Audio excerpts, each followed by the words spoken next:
Moin meine Freunde des EAFC Karrieremodus. Willkommen zur letzten Saison hier in EAFC 25 mit Eintracht Frankfurt. Schön, dass ihr wieder mit dabei seid. Ich möchte zwei kleine Dinge ansprechen. Nummer 1, das geht ganz schnell. Ihr seht jetzt im Hintergrund, ich hoffe, ich habe es auch dementsprechend bearbeitet, eine Roadmap. Und zwar eine Roadmap zum nächsten Karrieremodus in EAFC 26. Ihr seht vielleicht 4 verschiedene Bereiche. Man kann es erkennen. Ich hoffe, ich habe sie verpixelt. Das heißt, ich werde jetzt im Laufe dieser letzten Karriere immer Stück für Stück einzelne Bereiche aufdecken und euch daran informiert, dass ihr abstimmt. Ja, ihr dürft natürlich wie immer abstimmen. Das ist geblieben. Die Art und Weise, wie wir das aber bestimmen, das wird ein bisschen anders. Also ihr müsst nicht mehr Vereinsnamen unten drunter schreiben und diese dann mit einem Daumen nach oben bewerten und dann in die zweite Voting-Phase. Ne, wir machen das dieses Mal ein bisschen anders. Lasst euch da überraschen. Ich nenne das Ganze Road to EAFC 26. Wie gesagt, eine kleine Roadmap. Ihr habt sie jetzt hoffentlich im Hintergrund gesehen. 4 verschiedene Bereiche, die nach und nach aufgedeckt werden. Und natürlich immer mit einer kleinen Voting-Phase versehen. Ich hoffe, ihr freut euch. Ich bin da sehr, sehr gespannt. Der zweite Punkt, der mich ein bisschen verärgert hat, jetzt werden sich einige fragen, warum den verärgert hat. EA hat einfach meine Karriere gelöscht. Meine Frankfurt-Karriere, wo ich ganz am Anfang mit Münster gestartet habe und dann zu Frankfurt gewechselt bin, die hat EA einfach gelöscht. Seit dem letzten Update sind plötzlich alle Stände von meinem Karrieren weg. Also sämtliche Karrierestände, die ich jemals begonnen habe, ist auch nicht wieder zurückzuholen. Im EA-Support brauchst du auch gar nicht nachzufragen. Die sind beim EA unten durch, als ich damals zu hören bekommen habe von einer rumänischen Supporterin. Nichts gegen Leute aus anderen Ländern. Finde ich auch eigentlich cool. Die mir dann weismachen wollte, sie würde dieses Spiel selber spielen. Vielleicht könnt ihr euch noch dran erinnern, ich habe das mal als Video hochgeladen. Also da ist auch nichts bei rumgekommen. Was muss ich also machen? Ich musste den Kader wieder zusammenbauen, manuell. Musste dann vorsimulieren bis zu der jeweiligen Saison, wo wir waren. Wir sind jetzt im Jahr 2028. Und musste so lange simulieren, bis wir zumindest in der Champions League waren. Also wir sind trotzdem Meister geworden. Lasst euch dadurch nicht verunsichern. Wir sind trotzdem Meister. Ich habe uns jetzt wieder in die Champions League rein manövriert. Ich möchte das einfach so transparent und ehrlich zeigen, wie es halt nun mal ist. Die Mannschaft ist auf 1-2 Positionen auch ein bisschen verändert, weil halt dementsprechend auch Spieler geblieben sind oder halt nicht gewechselt sind. Und da halt auch andere Spieler dazugekommen sind. Deswegen, das hat mich ein bisschen geärgert, dass die ganze Arbeit hin von 3-4 Saisons, ja, alles für die Katz. Aber ich wollte trotzdem mich davon nicht unterkriegen lassen. Ich weiß, dass ihr euch freut. Ich freue mich natürlich auch, dass wir jetzt reinstarten. Es hat so ein leichtes Geschmäckle. Aber was soll ich machen? Ich meine, ich habe meine Karriere ja nicht selber gelöscht. Und ich habe auch versucht, sie wieder zurückzuholen. Was soll's? Also das ist auf jeden Fall die Saison oder die Liga für unsere letzte Bundesliga-Saison. Ich glaube, Heidenheim war nicht mit dabei, die sind, glaube ich, abgestiegen. 1. FC Köln weiß ich gar nicht. Ich weiß auf jeden Fall, dass Hamburg mit dabei ist. Ich weiß, dass Darmstadt mit dabei ist, aufgestiegen ist. Wolfsburg, Bremen, Stuttgart, die waren ja alle. Also so sieht es auf jeden Fall aus. Das ist die Liga für unsere letzte Saison. Und der Kader, da schauen wir jetzt gleich drauf. Ich werde nämlich in diesem Part so eine kleine Menüfolge machen. Ich wollte euch das einfach sagen, nicht, dass ich hier irgendwie versuche das zu vertuschen und so zu tun, als wäre nichts gewesen, weil das bin ich einfach nicht. Ich sage euch das ganz ehrlich und ja, was soll ich machen? Ich habe es versucht wieder zu reparieren, aber es hat halt leider nicht geklappt. Ihr seht den Kader, Orel Amenda ist jetzt da, Robin Koch ist gewechselt, das heißt Orel Amenda ist jetzt erstmal Innenverteidiger, Brown Linksverteidiger, Rega Rechtsverteidiger, vorne Adingra Fofana, die hätten halt auch so geile Upgrades bekommen können. Uso und Ikitike, Listic auf der Bank, ihr seht, der hat jetzt eine 70, der hätte auch schon über eine 80 gehabt, wir haben jetzt hier mit Leitsch auch einen, der, glaube ich, eine höhere Bewertung hatte. Wir haben nur Fenjö in der Reserve, das heißt, wir müssen ein bisschen aufstocken. Geld ist natürlich da, Elias Baum ist da bin ich auch mal sehr, sehr gespannt. Uns fehlt halt noch ein bisschen was, ne? Uns fehlt ein zweiter Keeper, uns fehlt wahrscheinlich noch ein Außenverteidiger, zentrales defensives Mittelfeld. Geld haben wir da, also ich gucke gerade mal hier ins Büro rein. Wir haben 138 Millionen zur Verfügung, also da sollte ich irgendwie was hinbekommen. Ich möchte euch gerne auch die Spieler zeigen, die ich bislang auf unserer Transferliste habe. Also das hat mich wirklich gewurmt, auch ein paar Tage, wo ich mir denke, ey, kann man das nicht irgendwie wieder zurückholen?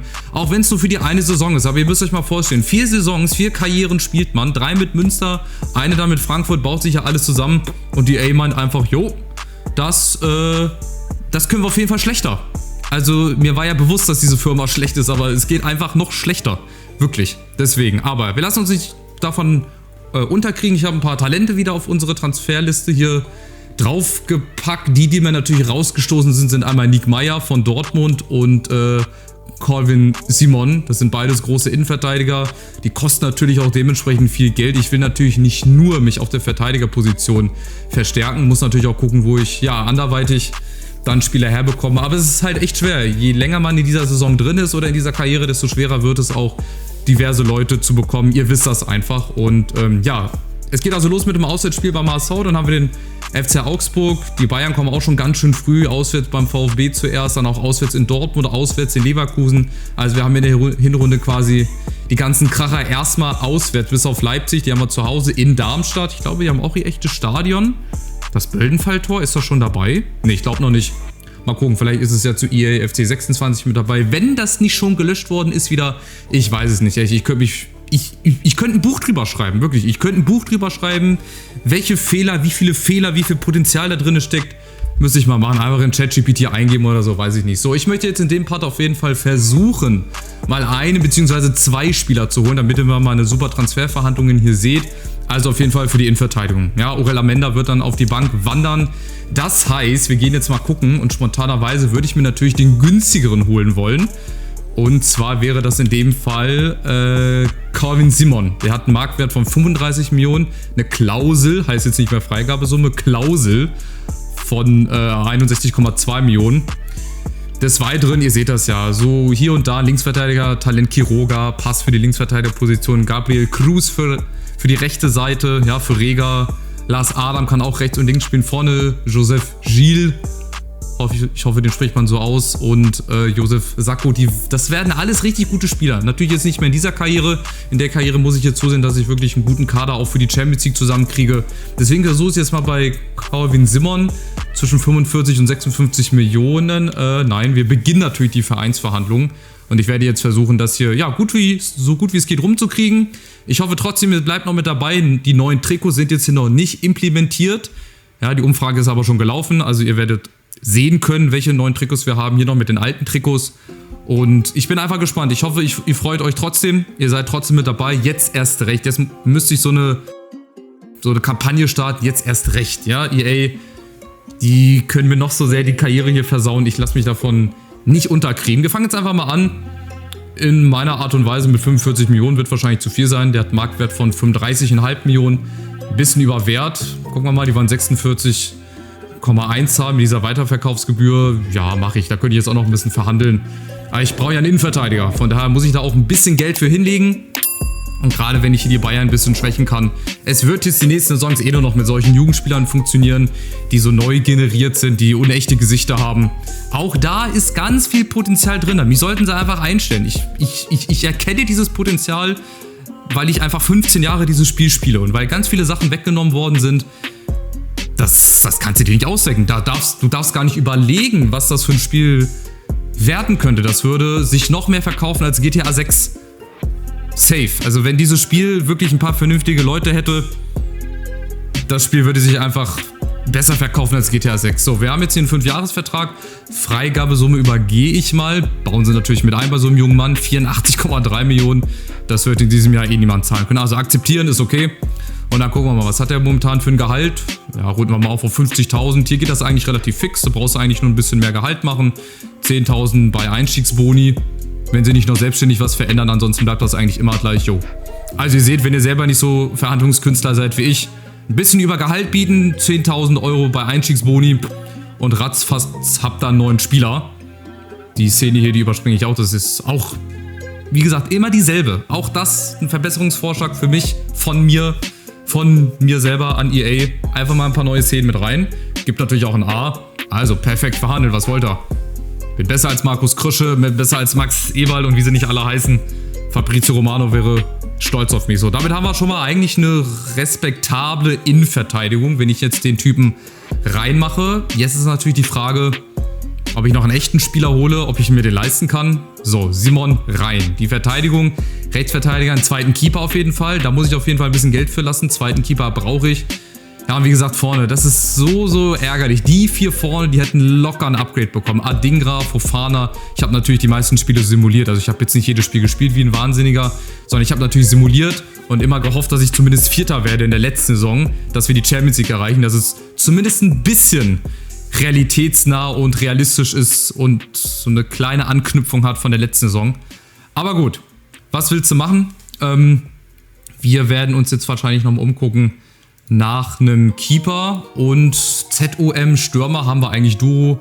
Jetzt ist Wahi sogar noch da, Matanovic, also wir hätten 2 als ja, Ersatz im Hintergrund. Dann hätten wir hier Listesh, Bahoja könnte eventuell auch noch auf den Flügeln spielen. Also vielleicht nochmal einen zweiten Keeper, einen Rechtsverteidiger. Da hatten wir, glaube ich, auch ein Talent. Da gucke ich jetzt gerade auch nochmal, dann hole ich mir einfach nochmal einen Rechtsverteidiger. Talent, Scouts, natürlich, die hatte ich auch losgeschickt. Jetzt, wo ich es gerade gesehen habe, habe ich auch 3 Scouts losgeschickt mit diversen Hoffnungen. Aber gut, die Hoffnungen sind dann leider ja, abhanden oder sind dann leider wie vom Winde verweht worden. Von daher ist das leider ein bisschen schade. Das macht eigentlich nicht so einen großen Unterschied hier. Der hat mehr Playstyles in Silber. Ich gucke gerade mal, Gabriel Cruz, Adam, oh, die nehmen sich eigentlich nicht viel, würde ich sagen. Der ist ein bisschen beweglicher. Ich würde den hier nehmen. Schon alleine, weil er von Barca ist. 13 Millionen? Nein, nein, nein, nein. Wenn er eine Freigabesumme von 30 Millionen hat und ich den auf 13 Millionen runterhandeln werde, dann müsste ich ja schon blöd sein. Ich biete ja auch mal rund 2 Millionen mehr, weil ich möchte auch wirklich den bekommen. Jetzt gehe ich auf Nummer sicher. 15 Millionen. Die lachen sich wahrscheinlich eins ins Fäustchen. Die hätten mir den auch für 5 Millionen gegeben wahrscheinlich. Aber ich nicht. Ich möchte auch dem anderen Verein was gut tun. Guck mal, ich bin so wie die Wohlfahrt. Weißt du, ich gebe den anderen ein bisschen mehr Geld. Barca ist ja auch nicht gerade mit Geld zugeschüttet. Die haben ja auch ganz schön viele Schulden. Aber die kriegen das auch immer wieder irgendwie hin. Weiß ich nicht, der wird auf jeden Fall auch Stammspieler werden. 16 Jahre alt, ey. Überlegt euch mal, Gabriel Cruz. Nun gut, also dann machen wir auch mal, ja, akzeptieren. Der will offenbar keine Freigabesumme, der ist halt auch erst 16. So, dann reden wir mal über das Gehalt. Auch hier wieder, ja, ein gutes Beispiel. 40,5 hat er jetzt. Machen wir aber mal 42.000, 10.000 Euro Einstiegsboni und dann müsste das eigentlich, ja, das ist ein faires Angebot. Obwohl der Klient auch nichts sagen darf. Dem sind wie immer die Fesseln angelegt an die Hände. Er darf immer nur mitgehen, darf schön lächeln und freundlich nicken. So ist das natürlich heutzutage so. 15 Millionen, kriege ich da auch eine gute Bewertung? Komm, wenigstens ein A. Ja, natürlich kriege ich da ein A. So, dann haben wir noch Reger und Baum als Ersatz. Jetzt haben wir schon mal 2 Leute. Der geht auf jeden Fall rein in die Startelf. Sieht natürlich mit neuen Trikots noch ein bisschen anders aus. So, Cruz. Dann hätten wir da Baum und Reger. Vielleicht nochmal ein, obwohl Innenverteidiger haben wir eigentlich auch. Amenda, Leitsch, Collins. Ich muss halt hoffen, dass sich hier niemand verletzt, dass niemand eine rote Karte kassiert. Einen zweiten Keeper brauche ich auf jeden Fall. Weiß nicht, rein theoretisch. Guck mal, rein theoretisch könnten wir auch Duro reinstellen. Das wäre der nächste. Wäre jetzt zwar eine 20 im Tor, aber gut, was soll's. In dem Spiel ist alles möglich. Boah, ich bräuchte eigentlich auch noch einen Linksverteidiger. Und fürs zentral defensive Mittelfeld, also ich brauche in jedem Bereich eigentlich noch einen Spieler. Das mache ich aber offscreen, das mache ich ein bisschen in Ruhe. Das kann ich jetzt nicht hier so zack, zack, schnell machen. Ich wollte diesen Part einfach dafür nutzen, dass wir reinstarten in die letzte Saison, dass ich euch darüber informiere, wie das Ganze abgelaufen ist, wie es jetzt läuft in der kommenden Saison, was EA gemacht hat. Und euch natürlich nochmal darauf hinweisen, jetzt am Ende des Videos, die Road to EAFC 26 Karriere. Roadmap habe ich euch gezeigt. 4 verschiedene Voting-Phasen wird es geben, mindestens, vielleicht auch nur 3 oder 5, je nachdem, wie halt die vorherigen Runden ablaufen. Ich darf noch nicht so viel verraten. Die erste Voting-Phase wird aber, denke ich, relativ zeitnah starten. Da werdet ihr dann auch immer informiert in dem jeweiligen Video. Dann sage ich so, jetzt Runde Nummer 1 startet, was wir suchen, und zeitgleich, wenn das Video hochgeladen ist auch immer die Umfrage in den Community-Beiträgen freigeschaltet. So, ich hoffe, das war verständlich. Wenn nicht, schreibt einfach eure Fragen unten rein. Schreibt eure Meinung unten rein. Lasst einen Daumen nach oben da. Und zu allerletzt ein kostenloses Abo. Das würde mich wirklich sehr, sehr freuen. Wir sind jetzt bei 12.500 Abonnenten, glaube ich. Road to 13.000 Abonnenten. Und dann sehen wir uns wieder zu unserem ersten Spiel beim HSV. 35 Tage Zeit. Das werde ich hinkriegen. Macht's gut. Danke fürs Zuschauen. Ciao, ciao.